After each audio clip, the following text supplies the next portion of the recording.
Hello and welcome. My name is Ajaxpost and you join me here in a follow-up to a video I did just possibly about 3 weeks ago now, at the beginning of January, where I was looking at a prologue, a sort of demo version of a game that is coming to Steam at some point in the reasonably near future. We don't actually have, as far as I know, a release date for it yet. So following that video, I had a few conversations online, obviously, with the developers, Turquoise Revival Games, and sort of giving feedback and so on as part of their reason for putting that beginnings prologue up onto Steam, to get feedback for the development of the game prior to full release. And they have made a number of updates to the game. There have been a few tweaks here and there, a few extra bits of information added.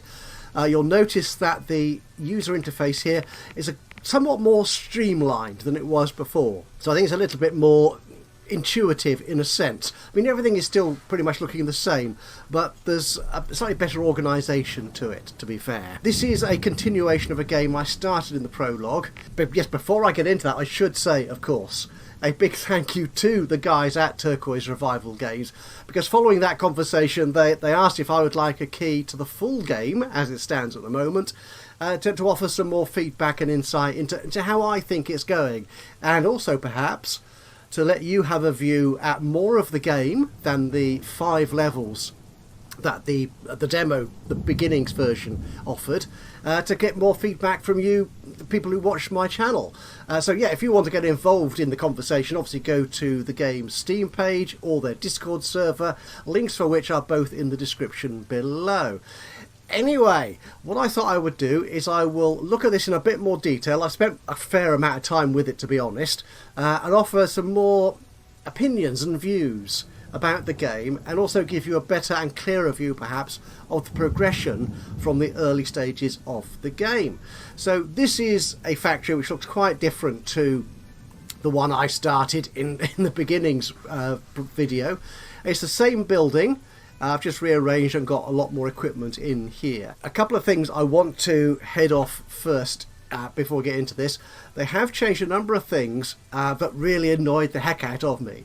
One of which was the building, sorry, not the building, but the editing of existing rooms. So, for example, this robot room here, where robots get charged up and lubricated, if I was to make that bigger, then the process previously was you would demolish the entire room, put all the machines into some kind of sort of pseudo storage, and then pay to rebuild the bigger room in its entirety, and then have to reposition the machines that you want in there. There's a kind of logic to that, but it was kind of counterintuitive for me, and it certainly wasn't the way that a number of games that I played before, like for example Another Brick in the Mall, Sim Airport, even the one I'm playing at the moment, Recipe for Disaster.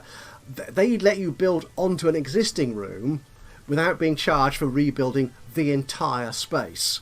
So they've done that, but they've still left a couple of things in there which I'm afraid still irk me somewhat, but it's a little bit easier.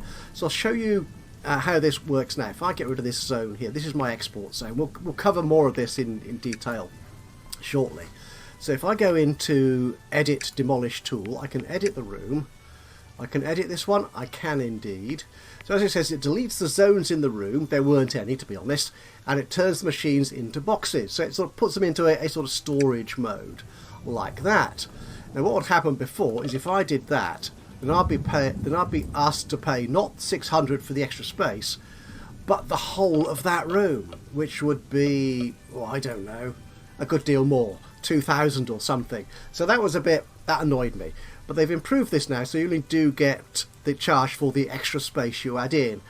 But if you're looking at a room like this, for example, or larger rooms with lots of equipment in, there's a considerable amount of faff involved in putting the machines back into use once you've sort of reset the size of the room. So it's still not perfect, but it is something of an improvement. Anyway, I don't want to do that, so if I cancel that, yeah, I don't lose anything, but the machines are still in boxes, so I've got to unbox them all again, which, growl. Right, I will just do this, turn them around. You see, it's a bit of a faff doing this for every machine in the room. Strikes me as unfriendly. But there you go. Right, I'll just do this and I'll come back to you in a second once I've repositioned all these machines. Right, I could actually, of course, sell any of these machines and just buy new ones. That might be a slightly quicker way of dealing with it. But then I'd be losing a lot of money in the depreciation that we saw in the previous video. Yeah, obviously machines depreciate just like real life. So I'll make that my export zone again. So that's where all the toys, the products I create, are stored prior to being sent out into a van for delivery. Okay, so that's, again, one little thing that irks me slightly, but it's a bit better. One of the things that confused me to start with about the game is the research tree, which we'll see here. But having played on a bit more, and again, following on from those conversations with the developers, I've been able to get a slightly better perspective on how some of these work and which ones might be the best ones to go for. Now, in my opinion, probably the first one you want to go for is market prediction. It only costs 3 research points, so you only need to upgrade your factory level 3 times. If you're doing reasonably good contracts, and you're actually delivering those contracts, then you should be able to get to level 3 without too much of an issue. And I would go for market prediction to start with, because what that does is when you get a contract, when you go into the market here, what you see is what the price will be in the next market cycle. So it tells you, in a sense, if you can't complete this order, if you can't get them all made and delivered within this single market cycle, what the price will be for that product in the next cycle. Because that's what will happen. If you can't deliver them now, then the price you get will be adjusted to what is the current price in the next market cycle. And a market cycle, which is what this little timer, if I right click on that, this little timer here says, is counting down to the next market cycle. A market cycle is 72 hours. So what's that, 3 days-ish? Something like that. Yep. Is it 3 days? Yeah, 3 days. I haven't done mental arithmetic for quite some time. Yeah, we all use calculators these days. So when you set a contract, when you accept a contract, can you get it done within that time? If not, what will the price be that you'll be delivering to? Because the price you get will change. So, for example, here's one. For example, if we were making these ships, these toy boats, we'd be getting a reasonably good price of 335 this market cycle. But if we couldn't get it done in time, then we would only be getting 220. So the price would be falling out of the market, basically. So you'd want to make sure you only agree to a contract for that amount you could actually do in the time before the next market cycle turns around. Whereas this one, the basketball hoop, this is interesting. What we could do here, and I'll try and show this, I'll be getting into some proper gameplay in a moment. We may think, oh, I've actually only got a few hours left in this market cycle. I want to make more money. I want to be constantly profitable. If I start making these now, I won't deliver them in all likelihood in this market cycle. But if I sort of spin over into the next cycle, I'll actually be earning more. So it might be worth sort of considering doing one of these products where the price is going up at the end of your production run for that market cycle. See what I'm saying? Okay, so yeah, that in terms of research I think is probably the first and best one to go to. There are a number of others here which bring down costs, and we'll look at the economics in a moment. One which I did quite early as well was saving on the raw materials, because that's always a fairly hefty chunk of money going out. Anyway, yes, actually let's have a look at the economics, shall we? I'm not entirely happy with the economics in the game. It is fairly global. You're not allowed to drill down too much into any of these stats. So here we can see these are the costs that I'm incurring, our daily average. The first column, the third column is today's costs. So here we can see basically my biggest cost is electricity. Yeah, that's a big issue for me. So we'll deal with that in a moment. Storage costs are modest. The maintenance costs, again, maintenance is one you might want to bring down if you can. There'll be a research option for that. Because what happens in the game is, as the machines are used, they will sort of wear a bit and need repair and maintenance. And there's automated maintenance drones. I don't know if we saw them actually in the previous episode.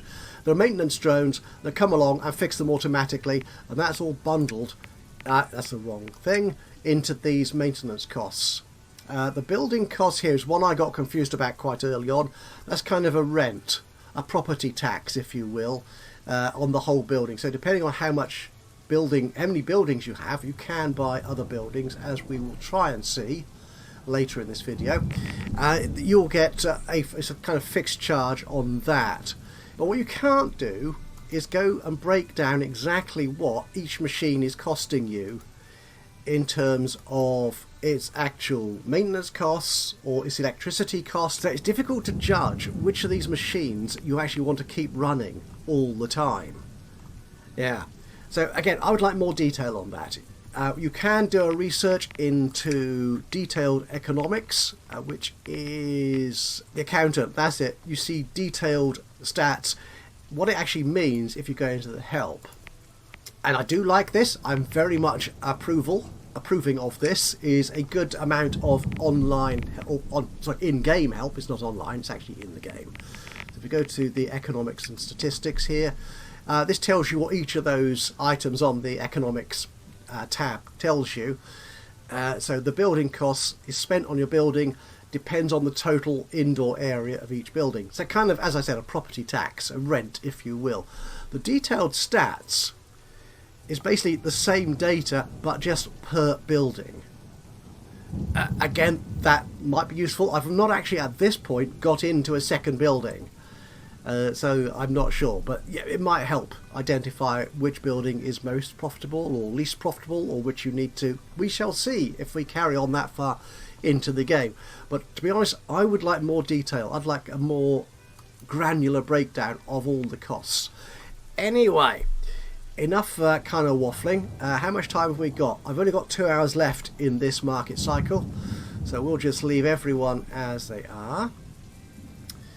Oh, the weather and day cycle, I've suggested to the developers that it might be an idea to have an option to disable that, because I imagine there are people, I mean in some of the other games I play that do have weather and day cycles and stuff, there are people who do play those without any of that stuff.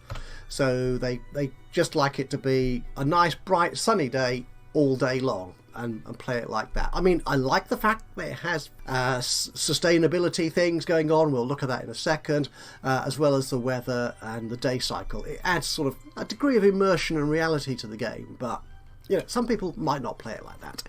Anyway, we have a new day cycle.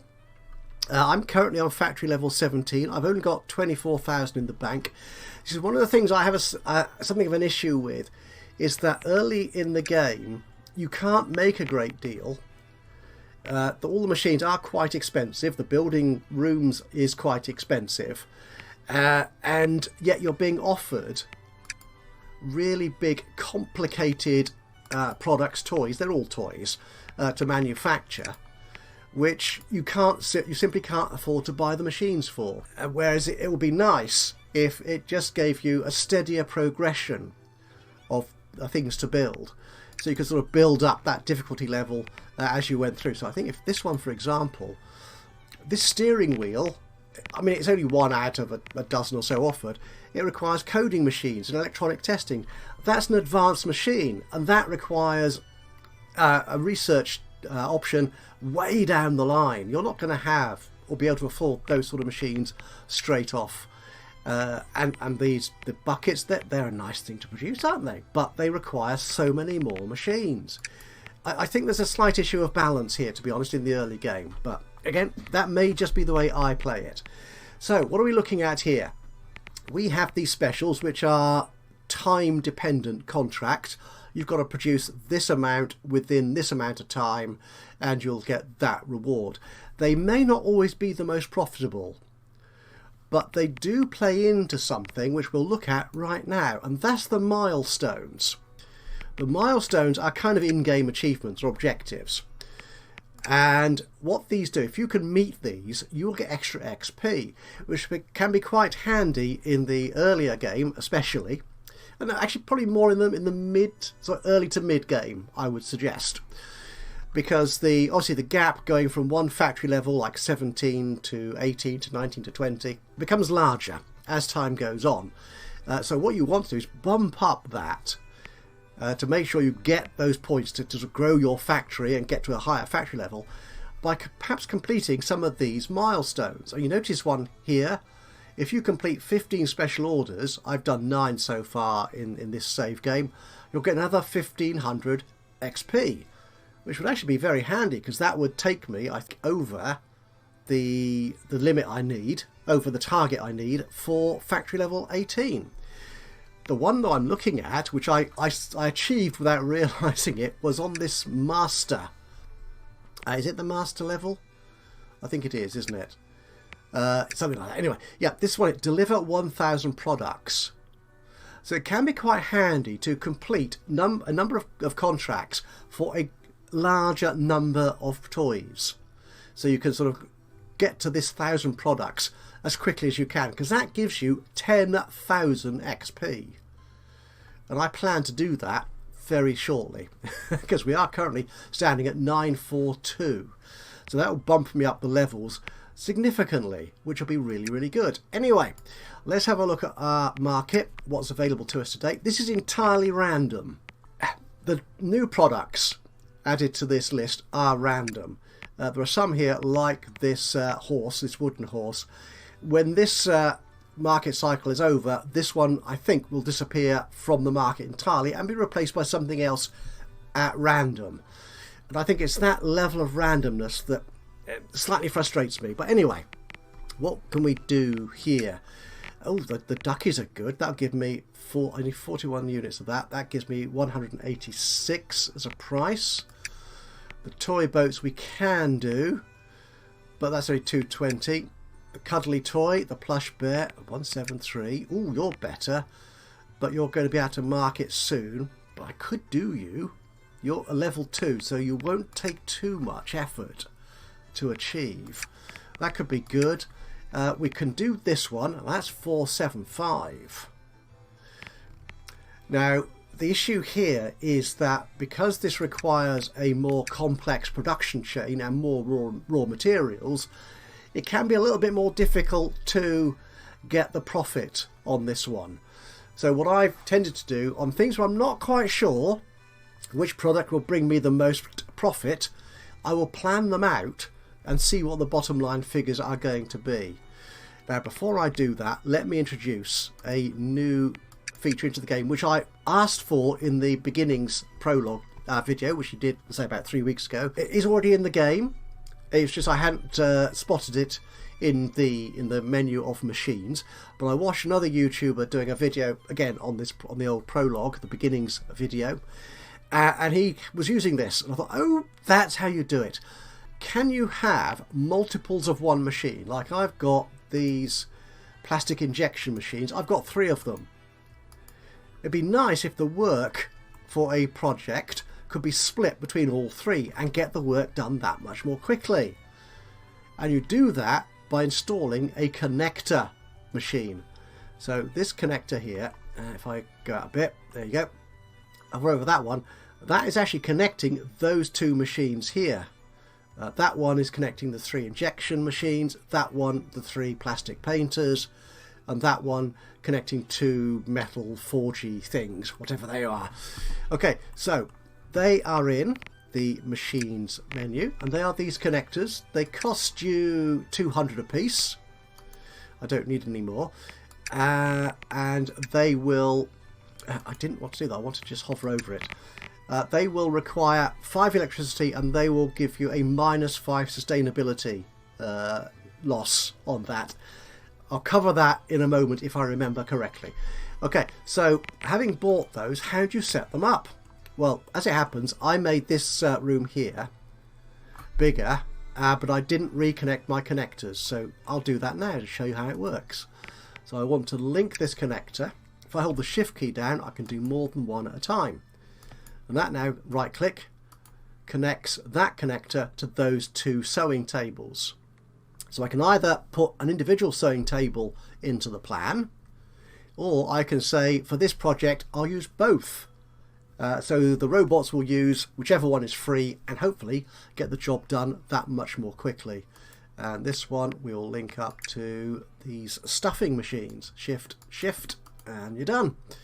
Excellent. Right, so back into that planning mode. We were looking at, which one was it? I think it was, yep, it was the bowling set, which gives me a 475 price per unit. So let's plan that. So the injection machine, I could either select one of the individual injection machines, or I could select the connector, which will split the work between all three. I'll do that, in fact, for all parts of this plan which require the injector.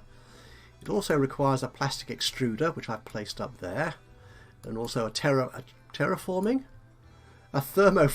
machine which forms the extruded plastic, and then we paint them all. Again, I'll use my connector for that, and that, and that. There we do. And the assembly unit which puts all the bits together, that is there.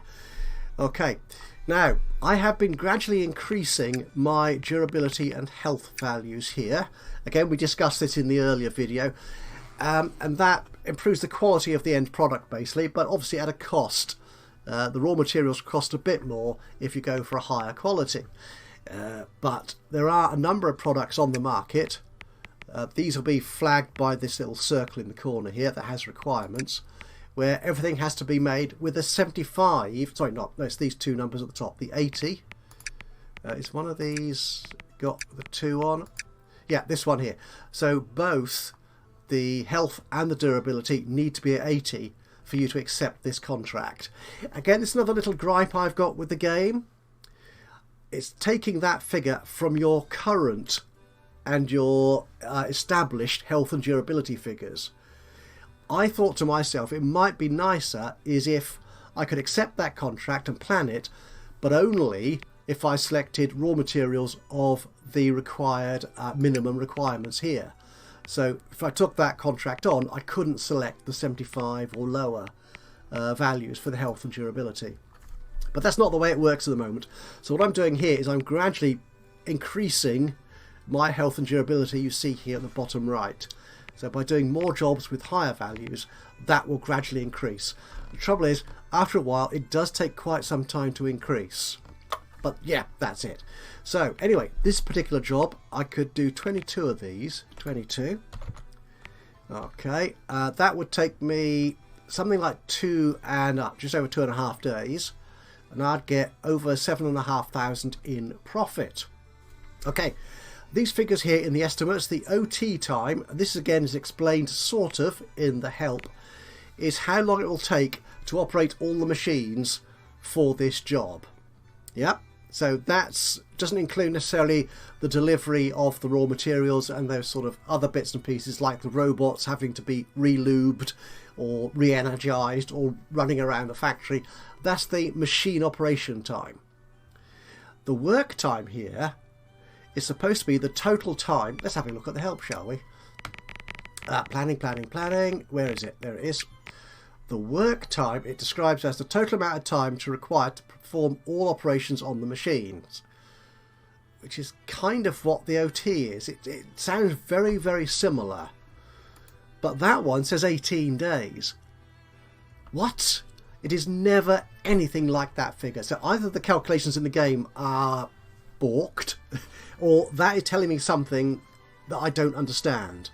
Maybe if I only had one robot doing the job, it would take 18 days. I don't know. But the figure to look at here is the OT. So this 2 days and 14 hours, I can easily achieve within my 72-hour market cycle. So I could get this job done in that time. Remember, however, to add on, I would suggest probably 5 or 6 hours on top of that to cater for delivery of materials and your robots running around, getting maintained and so on. So we can do that job. That's 7.5 grand. Is there anything else which might be more profitable? So these teddy bears. you're quite good, and I could make 52 of you. Now you're at a lower, much lower difficulty level. So if I were to plan you, this only requires 2 machines, so this should be a lot quicker. So I could get a lot more done. So is it going to be quantity at a lower price, or a higher price but fewer? Where will the most profit come from? So let's see if I can work that out. So that's you and you, and again we'll do the 80, and we'll do, how many can we do? Can I do 50? Ah, no, see, look at that. I can do 50 of these in 2 days and 9 hours for 8,600. So the plush bears are more profitable to do. Yeah. Of course, the thing to remember here is that nothing is paid for until you've done the whole contract and are able to deliver all 50 of these units. So, should we try that? Let's do that. Let's try. We'll accept that contract.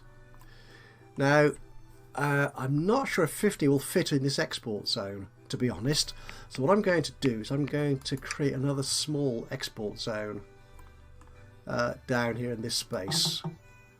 Yeah, something like that you'll do, and I'll make you an export zone as well.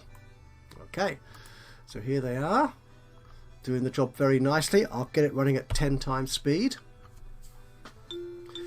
Now, they've improved and enhanced some of the sort of feedback options, so you know what's going on. That pinging and you heard, and the little icon we saw in the sort of middle of the screen here, is where I have more than one robot that needs recharging or re-oiling, but I don't have a free station at which they can do that. So that is telling me there's a delay in getting my robots sort of working again, because I don't have enough robot machines to handle the amount of robots I have. And that's partly to do with the low quality of the robots. Now, I started this playthrough with the lowest value robots.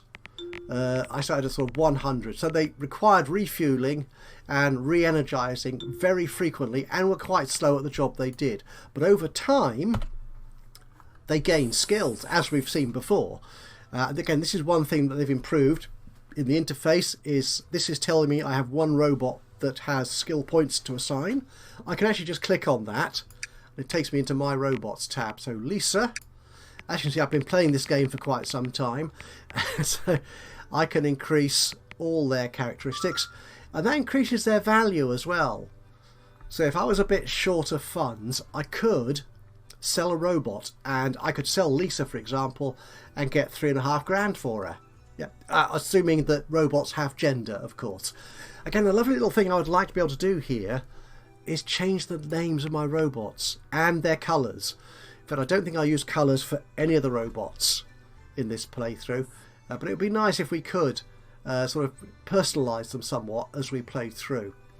And actually, talking as I was about refilling, if we pause here, if we look at the front panel of this robot, there it is. I can't get exactly into view. You see he's got meters on the front panel there. That tells you how full he is of energy and oil. It would be nice if I could click on the robot and it would take me to their particular panel. They've also got a box on the back as well, so you can see the same information. It's cute.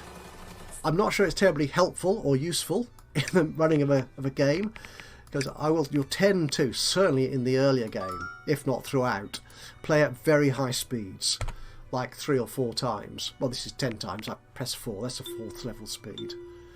So I'm getting lots of queuing up here, but I think I've got as many of these stations as I need, really. So how are we doing? Because we have bought so much raw material, we are paying quite a lot in daily costs in storage. So our storage costs, you can see there at the bottom in the event log, was nearly 3,500. I've got into the habit of pausing when my robots upgrade, just in case I give them a skill which would be useful to have immediately. Yeah, like that. Then I can go back to full speed. And we're doing quite well. We've got a day and a half to go, and we're already, 67% full. We've completed this 67%. Oh, another robot needs upgrading. Sophia, my latest robot. I'll give you extra performance there. That's cool. Oh, and another one. Gosh, Philip, hi. It need to be fast around the building. Okay, so we'll just run forward until they have completed this particular order. Okay, so our order has been completed. We have got 50 plush bears lined up for export.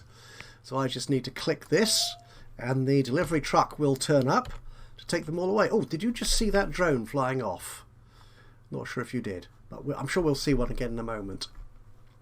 Now if I pause this for a second here, which is what I've got into the habit of doing, is I have 16 hours and 54 minutes left. So I could conceivably squeeze in another little job before the end of the day. So rather than having my robots sat idling around for a few hours, just being charged storage fees, I could put in another job. I'm not sure how much time we'll have to do that though. So we'll get most of these away and then we'll check the market again. Right, and there we are. We have achieved 10,500 in credits. It's not, we haven't made quite enough XP. We only got 500 to reach our target. Whoops. To get into the next factory level. The edge scrolling is a bit quick on this, isn't it? You can adjust that in the options if you wanted to. Controls, no, it's gameplay here. Edge scroll sensitivity, so you can do that as well. Another little gripe with it. The developers did say that there are sort of programming or development environment reasons why we can't have the spacebar as our pause key, but you can have almost any other key. I've got the little back quote, but it would be nice if they could make space the pause key. It comes so naturally to the hand. Right, so that lorry is off. Okay, and we have 7 hours left. Can we do anything in 7 hours? Probably not. Oh, but look at this. You see, this is what I was saying. These little rubber duckies, we're not going to get time to do that many of them, but their price goes up in the next cycle. So I could actually plan just to do a few, and if it rolls over into the next cycle, I will get a bit more for them. I don't want to roll too far into the next cycle because I will want probably to take on a bigger new contract, which is yet more profitable than this one would be. So I like to start new contracts as early in the cycle as I can, just to make sure I can get them done and take advantage of all those that are available to me. So I'll do a few of these. Again, this is handy because I've actually got 3 machines of each type it needs. Now what I'm actually going to do is I have actually played this save on somewhat, and we'll be going into that further save in a moment. I have actually removed 2 of these machines because I wanted to put other machines in their place, because I don't need 3 to be honest, because everything is reasonably efficient as it stands. So how many of these? This will take 3 hours. Okay, now I've got apparently 7 hours left, but I need to cater for the fact that the lorry needs to arrive, it needs to be unpacked, and everything needs to be done. So that I can probably do that 10 within the 3 hours within this market cycle, but let's stretch it up a bit. Let's go to 20, say.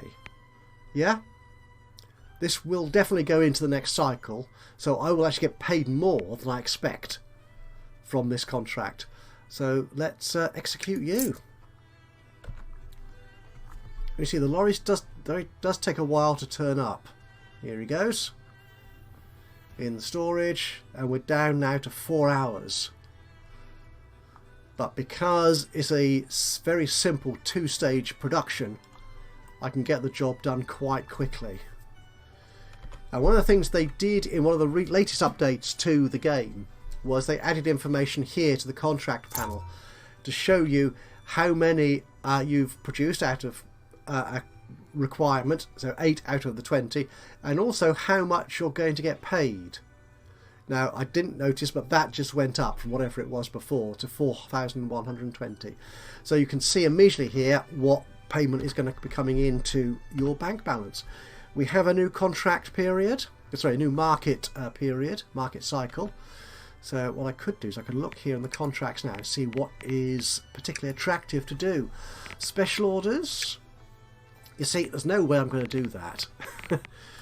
Even on the basic ones, these require more machines to do than I've got in my armory, as it were. Yeah, I could do them, but there's actually that one. Could I fit 3 machines in? But if we're looking at lathe, painting, and wood cutting, how much are they? Wood cutting is 900. Wood painting is 450. The lathe is 1,000. So you see, in the earlier game, particularly, these costs are they're very costly in terms of the amount of revenue you're getting, the amount of profit you make from the individual contracts. Anyway, we'll look at this. Could we do a special order anyway? That one. No, because the requirements are too high. Skateboard, that needs advanced machines. With no way we're going to do that. The teddy bears, no. In fact, I don't think. Okay, sustainability. We could do this one. Right, let's get into sustainability, shall we? Hi, I'm just going to interrupt myself here very quickly to let you know that this recording went on far longer than I thought it would. So what I'm going to do, to save you having to watch a whole hour or more in one sitting, is I'll split the video here, which is an interesting enough point to split it, and we'll carry on looking at sustainability and actually expanding our site in part 2 of this second look at the full game of Smart Factory Tycoon. So, thank you for watching this so far. If you've enjoyed this, it'd be great to have a like from you or some comments on what you think about the game itself. But more importantly, make sure you're subscribed, maybe even click that little notification bell, and that way you'll know when part 2 of this pops up on the channel, which actually will only probably be a few hours away, to be fair. But anyway, thank you for your time at the moment, and I'll see you again in the next part. Bye bye.